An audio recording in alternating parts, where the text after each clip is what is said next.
All right, exotic. Yeah. Exotic. Where'd you grow up? Where are you from originally? Well, I just tell everybody all over because I grew up in like foster cares and juvenile halls and stuff like that.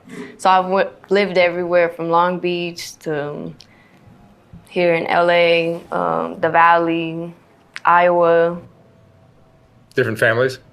Yeah, different families, different placements. And why did your biological parents lose you? 2 months old. Do you know why? I think my mom was like, pretty drugged out and like also in the game. Oh, is that right? And my dad was in prison. Oh, that'll do it. And you went through high school? You made it through high school? No. How far did you go to school? Like the beginning of middle school. And then middle school, I was no longer DCFS. I became probation and I went to juvenile hall. And from there, I just like basically stopped going to school. And where'd you go then? To the streets? Just the streets. Really? What age? How old were you when you started working as a prostitute? When I started working, I was about like 13. 13? Yeah. That was in LA? Uh-huh. Yeah.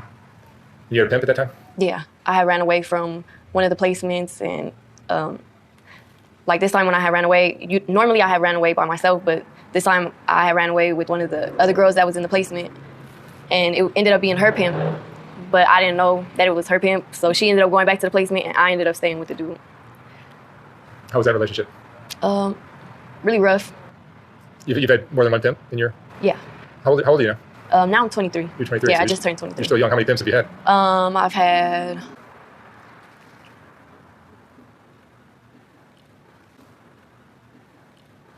6. 6? Yeah. And why do you leave a pimp, or why does he get rid of you, or what happens? Every pimp I've left, and it's just because it gets too much for me to, maintain and try to maintain myself at the same time. And right now you're without a pimp. Right. So maybe we can talk honestly about that. Yeah. Tell me about what it's like for a girl working the streets to have a pimp. Very like unfair, Because a lot of, just to preface this, to explain this, a lot of the girls that I interview will say they don't have pimps when they actually do. Yeah. Because they're trying to cover for them. So. Yeah. So you're not covering for anyone right now. No. So what is your experience with pimps? Like it's very unsettling, to work that hard and do some of the things that we have to do in order to get the money, just to give it to somebody else, and we don't see nothing out of it, but like maybe something to eat, a room, or you feel me, our next outfit, our nails done, like anything that they do give us goes right back into work. So it's just like we really don't see any profit from it. And you're working like 7 days a week? Yeah. And long hours, right? Yeah, very long hours. Is there a quota that you have to make? Yeah, well, when I was working for mine, it was always pretty much a quota. And everyone that I worked for, I always ended up being just the only girl that they had. So even on slow days for me, like it kind of sucked, like having to pull in $1,500 to $2,000 when every day is like $40, $60. It gets tough on those days. You're saying you're supposed to make up to $2,000? Yeah. But what do you actually make? Well, I've never had a day unless I was working by myself that I didn't meet my quota. Like I stayed out there no matter how cold it was. So you'll make $1,500, $2,000 a Yeah. night? Wow. That's how many guys? How many days? A lot. Yeah. Yeah. What emotions does that bring up in you? I mean, it's got to be hard on a woman. Yeah, it's hard, like sitting back thinking on it, because it's just like, a lot of prostitutes or girls that are in the life, like if we tell somebody that's not in the life or doesn't understand the life, it's like we get judged and like categorized by that. Like, oh, she's a hoe. Like that's all she's good for. Right. Or that's all she does. Like, it's just like, no, it's more to that. Because for some of us, it isn't just, oh, she likes hoeing, or oh, she must do this because she likes sex. Like, no, it's bigger than that. What do you think a lot of people that are not involved in this kind of life don't understand about girls that do this kind of work? Like it's survival, isn't it? It's survival. Like for me, because I ran away and got involved into it, like it was something that stuck with me. Like it was the only thing that I knew besides getting a job and doing something legal. And you didn't have much of an education, so. Exactly. So and then I had kids at a young age by one of my pimps too, so. How many kids do you have? I have 2. And who's raising them? Right now, my grandma. But I have joint custody between me and my brother, but my brother recently passed away too, so. I'm sorry. Yeah. So you're working today as a renegade? Yeah. Without a pimp? Yeah. Is that dangerous for you? Oh, yeah. Especially places out like Fig, Pomona. Like, I've done it a few times by myself out of state. It's not as dangerous because, you're a new face, but then again, it's dangerous because you're a new face. And so everybody wants to be in the mix. Oh, who's the light-skinned girl with all the tattoos? Like, no, nobody. I'm just walking. And the face tattoos came from pimps? Yeah. It's like their way of branding you? Yeah. You try to hide them with makeup and stuff like that? No, I never really try to hide them from like makeup, like with makeup. So show me your face tattoo on the side. Yeah, I had a big Jordan, like about that big, tattooed in black, like jet black. It said Jordan? Yeah. And now you've hidden it with some other design? Yeah, so the only thing that the dude could think to cover it was a whole bunch of roses, because I already had a rose right here. So I was like, all right. It's actually pretty. Thank you. And then the one on your eyebrow? The one on my eyebrow, that's actually my best friend, but a pimp got jealous over it, so I had to cover it. Wow. So, yeah. Like the day after I got it, I had to stop talking to the dude. I wasn't allowed to go and see him. He hit me up on Messenger and Instagram a few times, and every time he hit me up, like just out of the random, like I got beat up pretty good for it, just for him hitting me up, because supposedly, you know. So the reputation, the ideas that people have about pimps, at least some of them, you would say is true? Yeah, for the most part, that yeah. They're physically violent and Oh yeah. they'll use intimidation and force and things like that to control you? Yeah. You give them all the money? Yeah. Yeah. I don't think all pimps are quite like the ones you had. There's some that are truly trying to help girls do what they can with these, in this lifestyle. But I think there's lots, like especially in LA, where the gangs are so powerful. Oh yeah. Like I could say that about my last one. My last one, I ended up like basically, I guess you could say, like turning him into a pimp. But he ended up being my ex-boyfriend, and I just needed like some type of protection, because it was a lot of stuff going out on Fig, like a lot of girls getting killed. Yeah, a lot of people were getting killed lately. Yeah, so I feel like very unsafe. So I told my ex, like, if you could come and watch me and just have my back and make sure nothing happens, like that, I'll give you half of whatever I make. And so that was the only, I guess, pimp that ended up being like fair with me and, like good treatment. Hey, are drugs a part of your life? Yeah. What do you use? Crystal. Crystal meth is a popular one now. Yeah. But even now, you got to be like cautious of it, because there's been a lot of bad batches going around, like cut with fentanyl. Yeah, fentanyl will kill you. Yeah. Is the addiction part of what keeps you in this lifestyle? Partially, yeah. Because you can't really function outside of this, getting a regular job wouldn't. Yeah.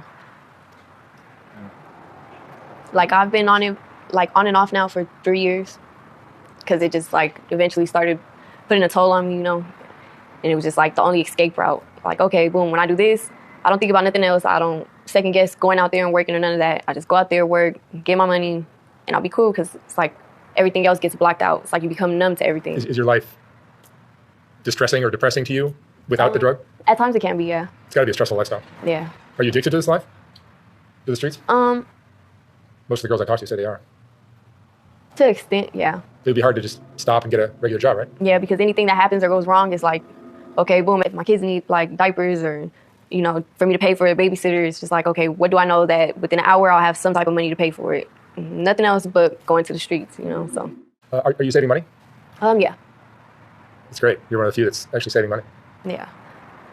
Well, especially now, like not having to give it to somebody or feeling like I'm gonna get in trouble if I don't give it to somebody. It's like, okay, now I have priorities and goals to get out of this lifestyle, because that's the ultimate goal, where a lot of females get trapped or like sidetracked from it. Like the goal is to do it and not be stuck in it.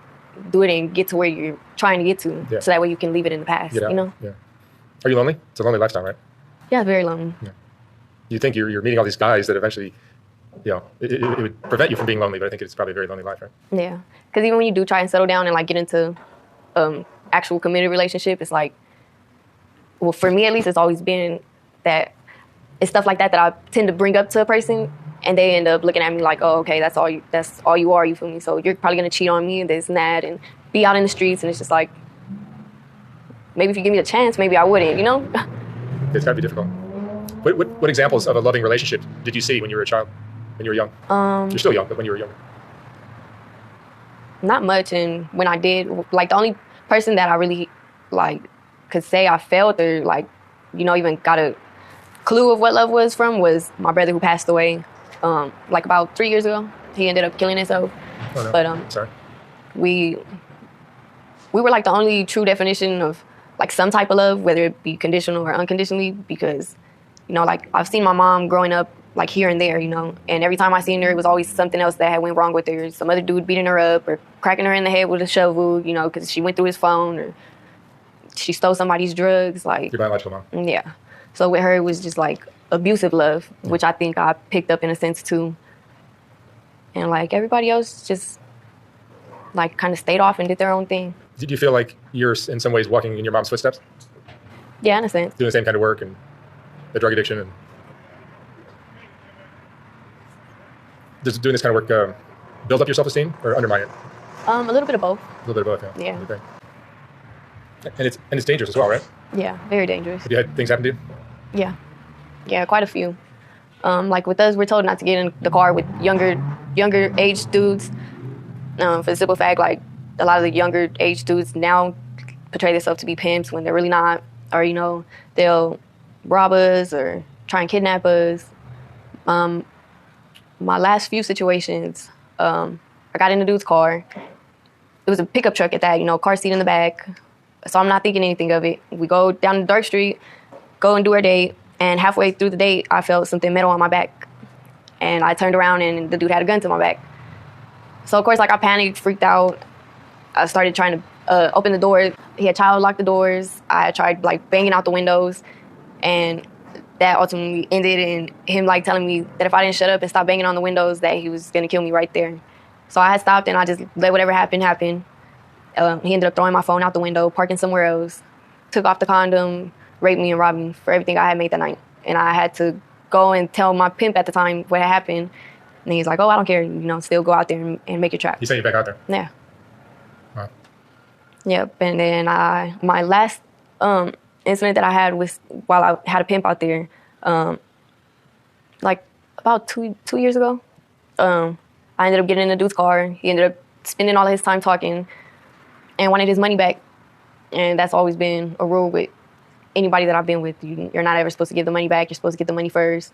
If they spend their time talking or doing something else, then that's their fault type of thing. So I didn't give the money back to him. I told him, just drop me back off on the blade, And he drove past the blade and started going faster and faster. And I think he hit about 60, 65. And I just remember opening the door, covering my face, and just jumping out.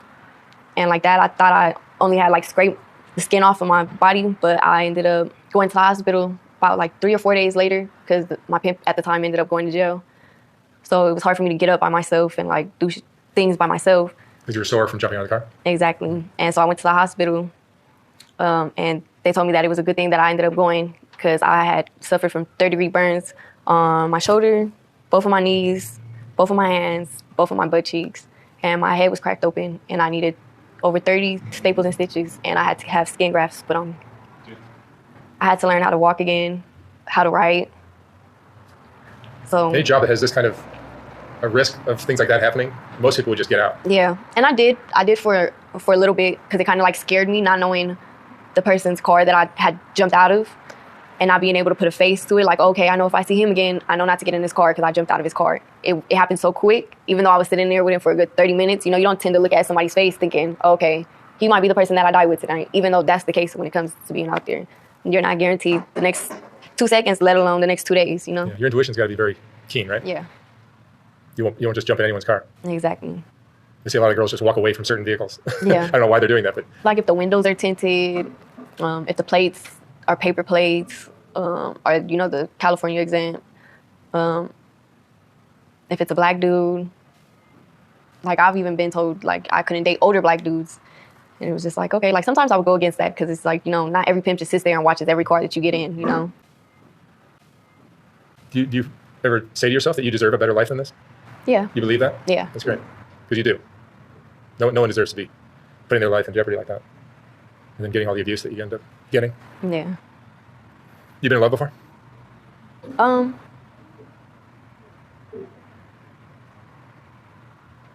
Yeah. You're only 23, so don't feel pressure to say yes. No, I have been. And it went well? Until it didn't? It was hard, because the dude was the total opposite from what I was used to, all the fighting and abusive, and, I went from a dude constantly pulling my hair and getting me down on the ground, kicking me while I was on the ground and spitting in my face, to a guy that tells me that I'm beautiful every time I wake up and, treats me with respect and makes sure that I'm okay and my kids are okay. So I guess it was kind of more on me that it didn't end up working out because I started becoming what they were to me to him. You couldn't adjust to the big difference. Do you have any friends? No. Yeah. I always say my kids are my friends, That's good. How do you think, you've been doing this since 13. I was going to ask you how this life has changed you, but do you feel like it's changed who you are? You've been doing it for